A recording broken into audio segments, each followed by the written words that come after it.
Assalamualaikum warahmatullahi wabarakatuh. Yang terhormat Bapak Dr. Kartono, selaku mata dan dosen mata kuliah Sejarah dan Filsafat Matematika, serta Bapak Ibu rekan-rekan mahasiswa semua. Ya, izinkan saya Faiz di sini akan menjelaskan tentang penemuan dari tokoh-tokoh formalisme dalam filsafat matematika.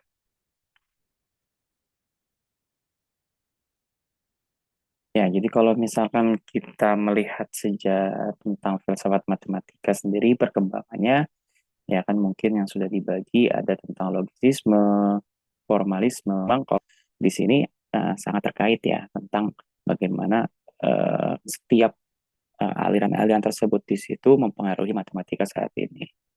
Oke, nah jadi dalam formalisme sendiri mungkin kita diskusikan lagi ya bahwa pendekatan di sini adalah dalam filsafat matematika yang memandang bagaimana sistem formal berbagai aksioma, yang dimana fokusnya itu adalah tentang kita melihat manipulasi simbol-simbol yang ada. Jadi mungkin simbol dari kenapa muncul dari X, Y, atau mungkin dalam aljabar linear itu juga mulai muncul, mungkin bentuknya ada bilang apa simbol ada psi dan sebagainya. Ya, sebagai contohnya mungkin formalisme dalam matematika di situ adalah bagaimana misalkan nih contohnya seorang anak membeli dua pensil 30 pulpen dengan harga 15.000. Maka dalam formalisme biasanya diubah menjadi misalkan pensil itu X pulpen Y. Maka kan biasanya ditulis jadi 2X plus 3Y sama dengan 15.000. Nah, itu contoh sederhananya. Nah, tokoh utama dalam formalisme ini siapa saja nih? Nah, saya akan lebih fokus ke tiga tokoh dan nanti penemuan-penemuannya. Yang pertama David Hilbert, ya. Terus ada Hermann Weyl dan John von Neumann. Nah, di sini mereka tidak hanya sebagai matematikawan, tapi juga kalau misalkan Hermann Weyl itu juga dia sebagai fisikawan, yang mana memang lebih fokus ke quantum physics. Terus John von Neumann itu juga memang ya dia tidak hanya matematikawan, tapi juga sangat berkembang, terutama di dalam dunia teknologi informasi. Nah, David Hilbert yang pertama ya, ini ya penemuannya itu tentang aksioma Hilbert dalam geometri. Nah, jadi di sini dia memformalisasi bagaimana geometri terutama dari Euclid ya dengan 21 aksioma. Jadi di sini dia mulai membuat mungkin suatu simbolisasi ya formal-formal terutama tentang pendekatan logis untuk juga pengajaran geometri. Misalkan salah satu yang penemuannya ya konsep betweenness dalam aksioma Hilbert itu misalkan di sini ada titik AC atau dan nanti terhubungkan menjadi suatu garis ya. Nah, nanti B itu adalah berarti di antara AC sama mungkin garis di antara juga antara AC sendiri kayak gitu, Kak. Nah, dan penemuannya banyak ya tentang 21 aksioma di sini. Mereka beliau itu juga memformalisasi ya, mungkin menambahkan suatu simbol, menambahkan suatu bentuk-bentuk pendekatan logis. Nah, terus selanjutnya ruang Hilbert ya. Nah, dalam di sini lebih ke tentang ruang vektor ya, atau mungkin dalam nanti aljabar linear dan juga terutama dalam mungkin juga mekanika kuantum. Nah, di mana di sini digunakan sebagai analisis fungsional. Nah, mungkin bisa kita lihat dalam aljabar linear di sini dalam ruang vektor ini mungkin dalam proyeksi ortogonal ya, bagaimana suatu vektor antara V sama W di sini nanti kita bisa melihat berapakah nilai sudutnya gitu ya. Ini kan contoh dalam misalkan dot product dalam ruang vektor sendiri gitu ya. Theta sama dengan nanti arc cos dari V dot W dibagi dengan panjang V kali panjang W. Nah, jadi bagaimana ruang Hilbert di sini ya lebih melihat suatu ruang vektor yang dimana dia secara struktural itu lebih jelas dan terutama dalam simbol-simbolnya. Nah, selanjutnya adalah masalah Hilbert. Nah, masalah Hilbert di sini eh, ada 23 ya yang memotivasi penelitian matematika. Contohnya nanti banyaknya itu biasanya untuk pembelajaran pemecahan masalah. Nah, contohnya dalam gambar di sini ya, ini adalah masalah Hilbert yang pertama. Jadi nanti banyak sekali beberapa, terutama di 23 masalah Hilbert sendiri, yaitu tentang continuum hipotesis. Jadi dari gambar ini bagaimana menunjukkan nanti ya hubungan himpunan bilangan asli, jadi titik-titik dari discrete dengan bilangan real, yaitu yang karena kan bilangan real ini kan berarti dia di luarnya dari bilangan asli ya.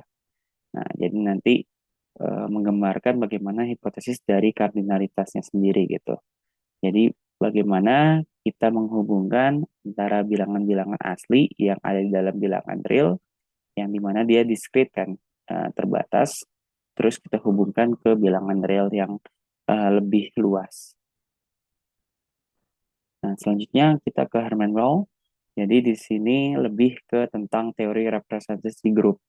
Jadi memahami bagaimana teori grup, terutama mungkin di aljabar abstrak ya, dalam memahami simetri matematika. Dan juga bagaimana kita melihat relevansinya tentang transformasi dan simetri.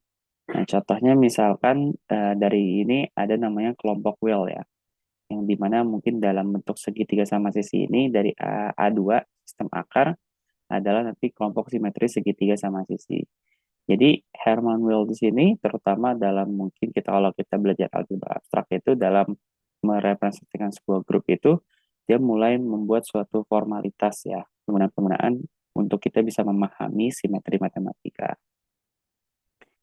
Nah, terus selanjutnya teori Gauss tentang dari Herman Weyl. Di sini karena tidak hanya sebagai matematikawan, beliau juga seorang fisikawan ya. Jadi bagaimana menghubungkan matematika formal dan fisika. Dan di sini memang menghubungkan ya matematika dengan aplikasi nyata, terutama dalam pendidikan STEM. Nah, uh, teori Gauss ini biasanya dipakai dalam fisika kuantum ya, kan, mekanik fisik gitu.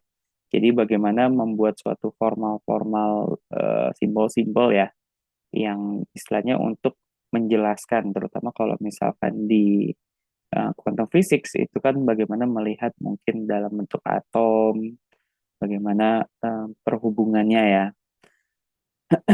seperti itu. Nah, selanjutnya kita ke von Neumann. Ya, di sini ada pertama penemuannya tentang teori operator linear dari Neumann. Nah, di sini kalau misalkan kita sebelumnya sudah belajar tentang ruang Hilbert ya, bagaimana mungkin dari aljabar abstrak. Nah, si von Neumann ini dia mendalami pada ruang Hilbert, terutama mungkin di operator linear kayak gitu ya. Nah, di sini memang banyak sekali ya dalam Hilbert space itu dia mendalami terutama dalam operator linear. Mungkin kalau kita belajar di dalam abstrak kan pasti belajarnya pertama dulu tentang transformasi linear, lalu mungkin ada tempat khususnya di operator linear. Dan di sini memang dia menambahkan suatu mungkin simbol-simbol tambahan baru gitu ya tentang formalitas tentang untuk kita bisa lebih memahami dalam aljabar abstrak sendiri. Nah, selanjutnya si von Neumann ini sebagai tidak hanya matematikawan tapi juga sebagai salah satu yang berkembang di komputer sebagai ahli di teknologi informasi itu adalah penemuannya di Fondasi von Neumann. Nah, jadi bagaimana menghubungkan ya logika matematika dengan teknologi dalam pendidikan. Jadi kan kalau kita bisa melihat bahwa suatu sistem arsitektur prosesor di dalam di dalam komputer itu kan ada mungkin CPU gitu kan ya. Terus juga misalkan bagaimana inputnya, bagaimana outputnya, lalu disimpankan dalam memori. Nah, di situ kan bagaimana kita melihat aritmatikanya, logiknya, unitnya gitu ya. Yang dimana nanti dalam komputer sendiri yang mungkin kita pakai itu adalah hasil dari bentuk nanti termasuknya ke algoritma-algoritma yang sudah dibuat oleh von Neumann ini. Nah, penemuan berikutnya itu adalah tentang teori permainan von Neumann. Jadi bagaimana di sini ya selain sebagai tadi fondasi mesin, von Neumann ini juga membuat suatu algoritma yang dimana untuk pengambilan keputusan. Nah, pengambilan keputusan di sini eh, banyak ya. Mungkin di dunia IT itu salah satu contohnya adalah mungkin decision tree. Decision tree di sini adalah kan bagaimana melihat suatu pengambilan keputusan ya. Kalau misalkan Di sini kan ada nanti, oh kalau kita mau eh, melihat cuaca ya, cuaca apakah nanti sunny bentuk awannya atau hujan kayak gitu. Terus dari tingkat kelembapan udaranya apakah dia terus berawan juga. Nah, nanti kita bisa melihat oh ternyata kita bisa boleh bermain tenis gitu ya. Atau misalkan oh tidak nih karena akan kemungkinan hujan lebat seperti itu. Atau teori permainan ini juga selain mungkin berbagai banyak keputusan misalkan di pengambilan keputusan terutama di ekonomi gitu ya. Nah, di gambar yang sebelumnya itu bisa juga nanti kita membuat suatu matriks-matriks ya. Bahkan nanti perkembangannya itu kita bisa membuat confusion matrix ya kan, yang dimana nanti kita bisa melihat nih suatu matriks yang menghubungkan misalkan kalau di gambar ini ada perusahaan A dan perusahaan B ya kan, dari perusahaan A bagaimana strategi harga murahnya untuk mungkin S1, strategi harga murah, harga mahal S2, lalu kita hubungkan dengan perusahaan B. Nah, lalu kita akan mengambil keputusan yang terbaik ya kan dari setiap matriks-matriksnya kayak gitu. Nah, berikut itu adalah yang bisa saya sampaikan dalam penemuan-penemuan tokoh-tokoh dari formalisme. Kesimpulannya adalah bagaimana suatu pendekatan matematika itu dibuat formal ya. Emang fokusnya biasanya ke simbol-simbol sehingga itu menjadi suatu bahasa dan mudah dimengerti oleh orang lain. Oke, terima kasih. Sampai jumpa.